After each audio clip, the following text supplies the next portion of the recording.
Good afternoon, Mizzou fans. Welcome in to the first of a bunch of shows this week. We are going to check in live with Jarod Hamilton from AT&T Stadium. Shortly, he's finishing up interviews with Missouri after practice today in preparation for Friday's Cotton Bowl against Ohio State. We're going to be live with you every day this week. Times are going to move around to fit Jarod's schedule, but our friends at Yuengling have partnered up with us for all of our coverage from Dallas leading up to the game. Yuengling has been with us all football season long, will be with us all basketball season long, has been a great partner, and even doing some things with us Thursday night down in Dallas before the game. If you're a subscriber, you know about that. You can get exclusive access to our pregame activities with our friends from Yuengling, and we want to make sure that you follow them on all of the appropriate social media channels, X and Instagram, most specifically at Yuengling Beer. That is Yuengling. I think you all know how to spell beer. So check them out on social media. Give them a follow. Give them a like. Thank them for everything they've done to help us out during this football season and to also help us make this coverage from Dallas over the next 4 days possible. Again, Jarod Hamilton is in Dallas. He landed about 7:30 this morning. He has been following Ohio State practice, Missouri practice, all of that throughout the day. Interviewed Ohio State defensive coordinator Jim Knowles, some of the Buckeyes defenders, talked to Missouri offensive coordinator Kirby Moore, as well as some Mizzou offensive players. So Jarod going to have all kinds of stuff from that on the site for you guys. He is going to jump on this show momentarily and join me and talk a little bit about what he learned. Wanted to start this a little sooner before Jarod gets here because, as Connor said, Missouri has a new defensive tackle in the mix. Chris McClellan, defensive tackle transfer from the University of Florida, literally about 5 minutes ago, committed to Mizzou. He is the seventh portal commitment for Missouri. We're expecting 3 to 5 more of those over the course of the next few weeks. But McClellan is going to come in at defensive tackle, as Connor says, along with Christian Williams. Christian Williams has not yet announced his intention to return to Missouri, but we have been expecting that for weeks. He did not go through senior day. We have reported, sources have told us Christian is going to come back next year, so just waiting on an official announcement there. But McClellan and Christian Williams would be a nice combo in the middle because Missouri is losing 3 of its other top 4 defensive tackles to graduation, exhaustion of eligibility, all of that. And now in what we call the green room, I see our friend Jarod Hamilton, who has already had himself a day, was at the Columbia Airport, I don't know, 4:30, about 12 hours ago, probably. Ooh, Gabe, actually, see, I can tell Gabe this now because I'm here, but it was a much scarier morning than that. My alarm, it was on vibrate and it was on the floor, so I woke up pretty late. Just made it. Gabe, I almost passed out. I was running so dang fast in this cold, almost passed out. But I made it good. I just finished interviews with Kirby, Luther, Brady. I didn't get to talk to Cody, and I didn't see Javon there. It seemed like they kind of wrapped it up a little quickly. But I mean, yeah. What were you talking about before? I see Chris McClellan just committed not too long ago. Yeah, about 5 minutes ago, Chris McClellan committed to Missouri, 7th portal commitment. So the news that we expected yesterday comes December 26th, and Missouri has another defensive tackle on board for next year. So everything continues to come up Eli Drinkwitz this week. Man, he's had a great couple of months, to be honest. Just tons of winning, tons of commits coming in. He had a good signing day. It just seems like everything is moving along for them. SEC speed, yeah, definitely. exactly. Definitely. Hey, it's a good thing the young guy had to catch that flight because this guy would not have caught that flight. This guy would have had to rebook or something. But Oh so all man. right, man. See, here's what you're finding out though. Like the bowl games, the NCAA tournament. This is the this is the fun part, but this is also actually the time where you go and man, it's just 15-hour days every day this week because there's so much more access to people than we get during a regular week, which is like it's great for us. Don't get me wrong, but it's the busiest week of the year, no question. Yeah, but I was actually I was talking to somebody just not too long ago, and I said, I never complain about this job. Like I'm casually walking on AT&T Stadium, just on the field or whatever, and I'm supposed to be here. No one's gonna stop me, so I'm not tripping about the long days or whatever. It is what it is. I would say this: Ohio State availability pretty good. They was going for about a minute. Sorry, it was all right. Wish was just a little bit more time. We just need a little bit more time, but we got to talk to Kirby. This is probably the third time I've talked to him this year, so that was good. That was my highlight. But they seem locked in. They know what the task at hand is, especially because Ohio State bringing back all their defensive players. Doesn't seem like they're going to have any opt-outs on that end. So Ohio State did a good job of kind of saying, like, we are definitely not taking them lightly, and it's not all about opt-outs or whatever. Like, they're serious. And Missouri's like, oh, we're happy. We're glad it's full strength because now people can't say, oh, you won because of whatever the case may be. Yeah. Steph, appreciate the super chat. The Jarod, that's for the Starbucks fund on the way back to the Marriott. Get you through to write that story tonight. So let's go ahead though and start with that. You talked to Kirby Moore. So anything, like you said, we've only talked to him 2 or 3 times. So just kind of what was the what was the talk with Kirby and kind of what did you guys hit on there? I will say the Missouri contingent of reporters is not the same as the Ohio State contingent of reporters. Ohio State media, it is a horde, man. They have so many people. I wasn't even thinking about it. And Cam's not even here yet. Like I didn't see Cam, I didn't see Austin. So when it came to Kirby, we talked about his contract extension. I asked him, what went into that. I told him sorry, I couldn't find too quiet of a space. But I asked him about Drink saying last week that, in his almost 2 decades of coaching, this is the most fun he's had. And that's in part to the coordinators and the coaching staff he's brought in here. And that was part of the conversation as to why Kirby stayed. I mean, they're having fun here. They're making things happen. He said something like, players and everybody buying in. So he seems happy about it. That was probably half of it was about that. And then the other part is just kind of looking towards the future. I asked him, bowl practice. I know it's about the Cotton Bowl, but in a way it's kind of like spring ball practice. That's what Jim Knowles, Ohio State DC said. It's kind of like that. You're seeing what guys for next year get an opportunity. I asked him to name specifics. He specifically said Jamal Roberts. I was hoping he'd give me a little bit more, but coaches. I was going to say he either named absolutely nobody or named literally every guy on the roster. There's no in between. I mean, it was like he named Jamal Roberts and he said the wide receiver group, that's got Joshua Manning and some other guys. But it wasn't a lot. A lot of it had to do with his contract extension and stuff like that. And, why he wanted to come back for another year. I want to encourage you guys, like, comment, subscribe. If you got any questions, anything like that about day one down in Dallas, feel free. We'll get to those as the show goes on. People are asking about the bat signal again. We had this at the top of the show, literally about a minute before I started this show. Chris McClellan, defensive tackle from Florida, committed, transfer portal, 7th Missouri transfer. So we've got a story up on that on the site. So appreciate you guys checking that out, but want to focus on what's going on in Dallas. So first thoughts, man, Jerry World. I was there in 2013. What do you think? It's off the chain. When you think about a football stadium, you just think about the stadium. You don't think about the other stuff that makes up the stadium. There's a million rooms.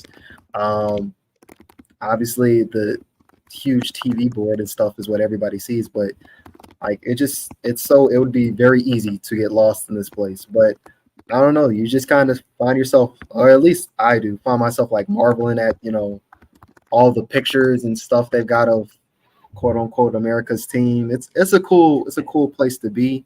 Um, I don't know. I'm happy to be happy to Yeah, be here. it is a cool stadium, and the press box is up in the corner. It's kind of a cool vantage point to watch a game from. It's kind of like how we're situated at Florida, kind of over corner of the Mhm. stadium. It's an open air deal.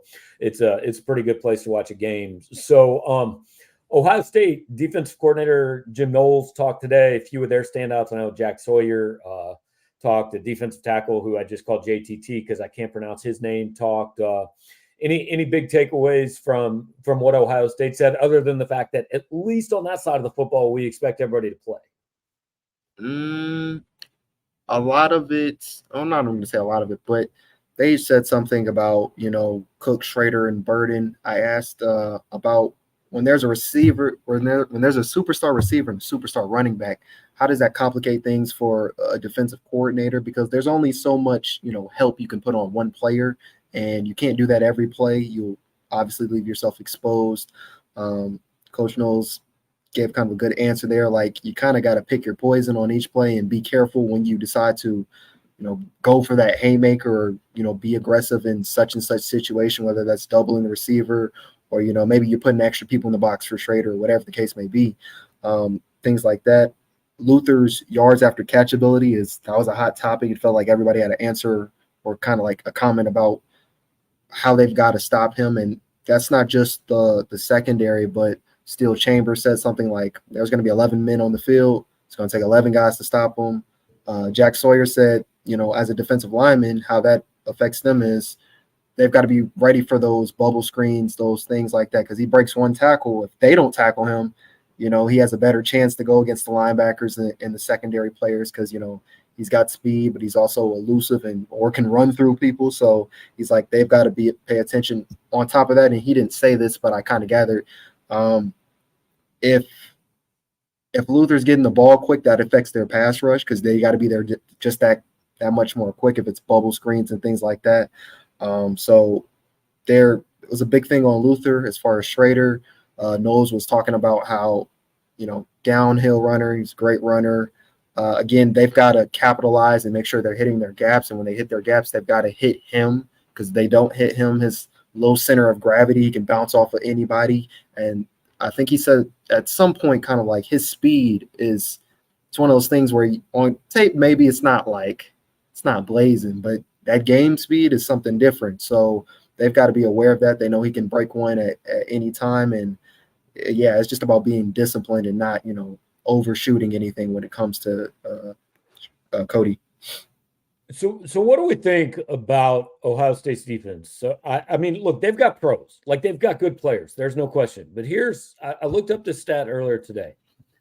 The top 4 scoring defenses in college football this year are Michigan, Ohio State, Penn State, Iowa State. They all got one thing in common, man. I'm not saying Ohio State, Michigan's got a good offense, but Ohio State has not played an offense like Missouri's this year. They haven't faced a team that can throw the football the way Missouri can. Right. I'm not saying that means they're fraudulent. I'm not saying that means Missouri's going to light up the scoreboard. But I think it's pretty fair to say this is the best passing game Ohio State's faced this year, right? Yeah, I'm trying to remember. I mean, Penn State can't throw the ball. Michigan doesn't really throw the ball. Notre Dame can't throw the ball that well. They definitely said, I can't remember who said it, but one of the Ohio State people said that this is definitely the best receiving core they've played all year. I want to say maybe that was Knowles. And someone else said this is just as good of an offensive line they've played all year, because I asked something along the lines like they've played 2 other teams that finished as semifinalists for the Joe Moore Award, which was Notre Dame and Michigan. I was kind of asking everybody, what are some similarities and differences? And they said pretty much they're very big up front, but they're still athletic. And that's something that it's usually one or the other for a lot of teams. And so because Missouri can do that, I mean, they get to dictate a lot of things that happen out there, whether that's in the run or in the pass. So Missouri is definitely one of the better teams. I do think Ohio State's defense is legit. You don't have all these day one and day two prospects because you're just playing scrubs. Like I get it, but they're legit. Now, how much of it has been a real test? That's to be determined. Because you're right, they haven't really played a passing attack like this. But yeah, I don't How know. about this? Ohio State's best prep for what they're going to see in Missouri this year is going against their own offense in practice. Now, Ohio State's passing game wasn't ridiculous. I think people think it wasn't good, but I think they only think that because it just wasn't as good as it's been maybe the last few years. But like Correct. Marvin Harrison, top 5 pick, Emeka Egbuka, Day one potential guy. first round pick, Kate Stover, potential first round pick. And by the way, Kyle McCord's numbers are very, very similar to Brady Cook's numbers this year. Like Ohio State's best prep for Friday night is what they see in practice every single day. Yeah, that's a good point. They've got, they got 5-star backup receivers. I every time I think about the offense, that's what I can't get over. Like it's coming off the benches, a lot of guys who would have started this entire season for plenty of Power 5 programs. That's the interesting thing. It's definitely going to be something in the trenches. Can their defensive line, control that? If they can, whoever can neutralize the other's line is going to win this game and possibly win it, nicely, depending on what's going on. That's why it's super big that Ohio State has everybody coming back today, especially guys on the defensive line. Like that's probably the strength of their team. Yeah, and I kind of want to focus on, I mean, the way this is broken up, you guys got Ohio State's defense, Missouri's offense today. So we'll focus kind of more on that. Tomorrow we'll switch it, talk Ohio State's offense against Missouri State, against Missouri's defense, a little more Marvin Harrison, things like that. But the key to this game for me, like Cody Schrader's 115 yards away from the single season rushing record at Missouri. Do you think it's too simplistic to say if Cody gets that record, Missouri wins this game? Yeah, that's not winning this game. That's not winning. No, if he runs for 115 yards, I think if he sets the school record, I think that means he runs for 115 yards. I think Missouri wins the game because I think that opens up the offense enough that they get enough done to win the game. It's what they should do, but Ohio State, I'm pretty sure they got a top 3 pass defense. I mean, and I don't think their run defense is too shabby. I think it helps definitely Missouri, but I'm not going to say, he goes for 115 or whatever because he went for over 100 versus Georgia. So that hasn't been in 3 years, and they lost by double digits still. So there's a lot of other things that could come into play, but it definitely helps, and it will, expand the offense. I think that's what they need to start early on to do, run it through him and get everybody else involved. Cody this year had 8 100-yard games. 6 of those were 115 or higher. He had 114 against LSU, 112 against Georgia. So not the 115, but 8 100-yard games. In those games, Missouri was 6-2. You mentioned Ohio State's run defense. I looked up the numbers earlier today. They're 24th in the country. Tennessee was 26th. Kentucky was 27th. Georgia was 29th. So it's right. It is statistically the best run defense Missouri has faced, but it's right there. They've faced 3 others that are in the same range. And what Cody did against those teams was 20 carries for 71 and a touchdown against Kentucky, 22 for 112 and a touchdown against Georgia, and then the 35 for 205 and a touchdown against Tennessee. So he averaged 130 yards a game, basically, against top 30 run defenses. But you said something I want to talk about more. You said Ohio State's got the number 3 pass defense in the country. Is it number 3? Where I just don't. What's that? Oh, I was asking, is it number 3? Is it, or is it somewhere along that range? Let me look it up. Let me look passing defense. Ohio. Oh no, it's actually better. It's number 1 in the country. They gave up 147 yards a game passing, but like that's where I don't know if I believe that Ohio State's defense is that. Like I think Ohio State's got a good defense. I'm not sure I think they're the best. I think that is a product of their schedule. I mean, they don't get it. They don't hit the quarterback a lot. Their team leader has 4 sacks. I don't know. I think Missouri can throw the ball on them. I get why you would say that. I'm not saying they can't. I want to say that. And I see Jared's comment. Okay, so I think Missouri didn't lose lost. by It was double 21. It digits was to Georgia. 21-30. They lost by 9. Yeah, I'm they sorry. lost by 9. I'm sorry about that. I get that. And I'm not saying Missouri can't pass on them. I'm just saying it's really hard to play 12, 13 games or whatever it is, and that you can't downplay it as much. I don't know. It's hard. We're gonna see. I think it was Brady who just told me, they're really good at man defense. They've obviously got size, length, and all that good stuff at all the positions and all that good things. I think it'll be determined by pressure. Can they pressure Brady Cook? I think it was Ty Hamilton who told me that they want to keep Cook in the pocket, and he's shown that he's a better pocket passer this year. But they want to keep him in the pocket, not let him use his legs so much and make plays out of there and things they can't really control.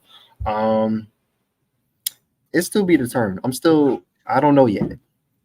All right, so I'm just going to read you off the pass defense numbers for Ohio State this year. Mm-hmm. Indiana, 9 of 21, 82 yards. Indiana sucks. Youngstown State, 17 of 26, 135. It's Youngstown State. I don't pay attention to that. Western Kentucky, 22 of 39, 204 yards, a touchdown, but 2 picks. That's the most yards anybody threw for against Ohio State this year. 204 yards by Western Kentucky. Notre Dame, 17 of 25, 175 yards. I don't know. Name me an Ohio State. Name me a Notre Dame wide receiver. Who's a wide receiver on their team? No, I'm being serious. I don't know. I don't know. No, I don't get to watch nobody else. Right. Maryland, 21 of 41, 196, 2 interceptions, 1 touchdown. That's fairly impressive because Tua's little brother, I still don't know his first name, but they put up some yardage. So that's an impressive performance. Right. Purdue, 14 of 35 for 134. Purdue's not good. Penn State, 18 of 42, 191 yards. Penn State can't throw the ball at all. Right. Wisconsin, 18 of 39, 164 yards. That's the most passes Wisconsin's ever thrown. They don't usually throw 39 passes in a year. Rutgers, 10 of 25 for 129. Name any player on Rutgers. That doesn't count. Michigan State, 13 of 25, 88 yards. Michigan State was most known for putting Hitler on their video board this year. That didn't count. Minnesota, 11 of 19 for 89 yards. They're losing to Bowling Green in the Quick Lane Bowl earlier today. That doesn't count. Michigan, 17 of 21, 182. Michigan's a good offense, but it's mostly with Blake Corum. Their passing game, not great.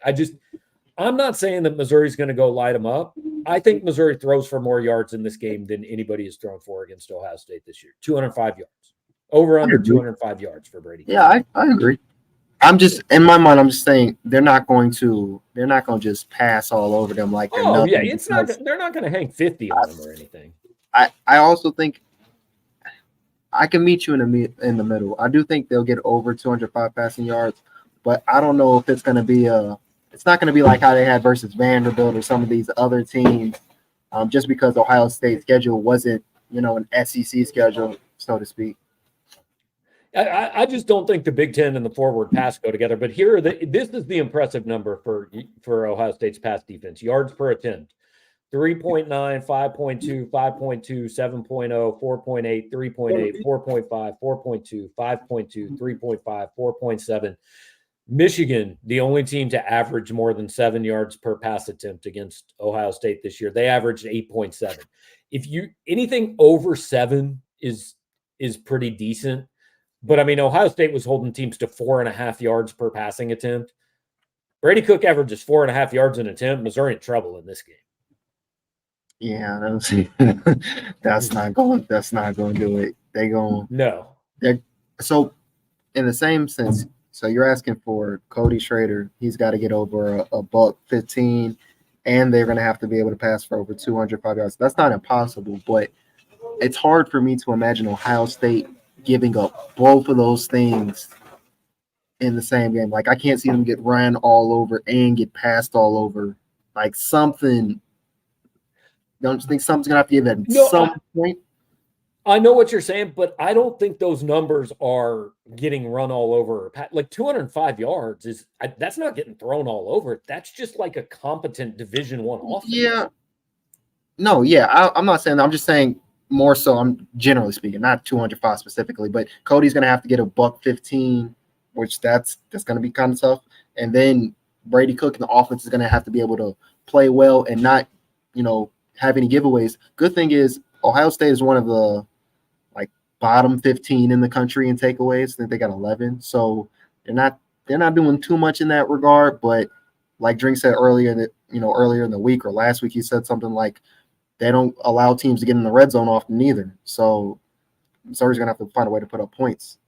That's kind of what I'm trying to figure out is, look, they don't really pressure the passer. They don't really take the ball away, but yet their defense is, they only allowed 300 yards in 4 games this year. So if they don't take the ball away and they don't really, sack the quarterback, basically what they're doing is just playing very solid fundamental defense every down. So Ohio State, one time this year, their season high in total offensive yards given up is 361. How many games do you think Missouri had 361 yards or more of total offense this year out of 12? 10. They had only 332 against Kentucky when they scored on a fake punt. And did they score a defensive touchdown in that game? I can't remember. Can't remember a defensive touchdown, but they got a fumble close to their right. And then 316 against Middle Tennessee State, which was the game in which I was ready to fire Missouri's new offense into the sun. So, that was the bad. But my point is basically Ohio State's worst day on defense is about the same as Missouri's worst day on offense. So I think it's strength versus strength here.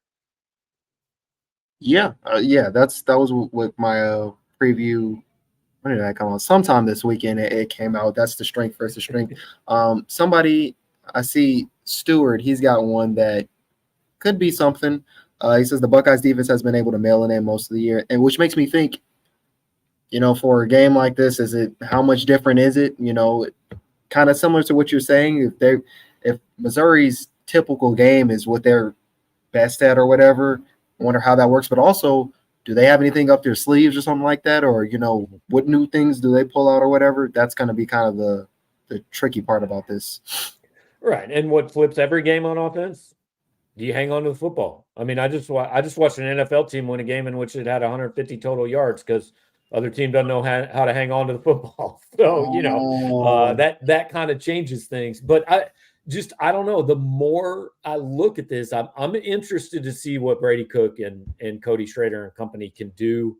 I don't think they're going to put up 500 or anything, but I think they'll be much better than the average offense Ohio State has played this year. True. And I don't have it to memory where their Ohio State's third down defense ranking is, but I do remember they held Penn State 1-16, and then they held Michigan 5 or 16 or something on third down. Again, not that those are potent offenses, but those are top 15 teams, and they could do something, I guess. You can't be a top 15 team on just one side of the ball. So I wonder if third down defense, and that's kind of why many teams don't get in the red zone against them, because they know how to get those stops. Yeah, Ohio State was 8th in the country, 28.9%. So that goes back to Cody Schrader. Missouri's got to be in 2nd and 7, 3rd and 4, not 2nd and 3rd and 7s, 3rd and 11. Yeah, once you get to those 3rd and 7s, that's probably another reason why Ohio State's so good, because once they make you one-dimensional, well, all right, now it's my athletes versus yours, and you kind of can narrow. My athletes are pretty damn good. Yeah, exactly. You can kind of narrow things down now if I just got to have my guys guard your guys. So we'll see that. I'm excited. I'm excited for sure. Yeah, the closer this, tell me if you feel this way. I feel like today's the first day I've been like, oh yeah, hey, they're playing the Cotton Bowl on Friday. Absolutely. Yeah, the Cotton Bowl has been, I don't know, it's been last for a minute. If you add in Christmas and the holidays, it's another thing gets behind, to be honest. Yeah, it's been wild, but we are here. It is game week once again. Want to thank our friends at Yuengling that are sponsoring all of Jarod's coverage from Dallas. Every show we're going to do a show today. We're going to go do a show tomorrow, kind of late afternoon, early evening. We're going to do a show a little earlier in the day on Thursday because we want to make sure Jarod gets out and enjoys all of the PowerMizzou.com subscribers at our event on Thursday night. We can't tell you where that is on YouTube because you have to subscribe to know about that.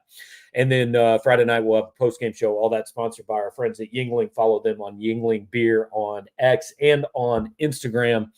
Jarod, I know you just kind of finished up talking to Mizzou. You're going to be writing something for the morning. Any idea at this point kind of what your main takeaway, what the focus of what you're going to write tomorrow morning is? And if the answer is no, I get it, man. I've been in situations like that where I'm like, I don't know, I'll figure it out when I get back to the room. Where I feel like I've got two ideas that I'm thinking about. I maybe need one more day and get Blake Baker to kind of help one of the stories.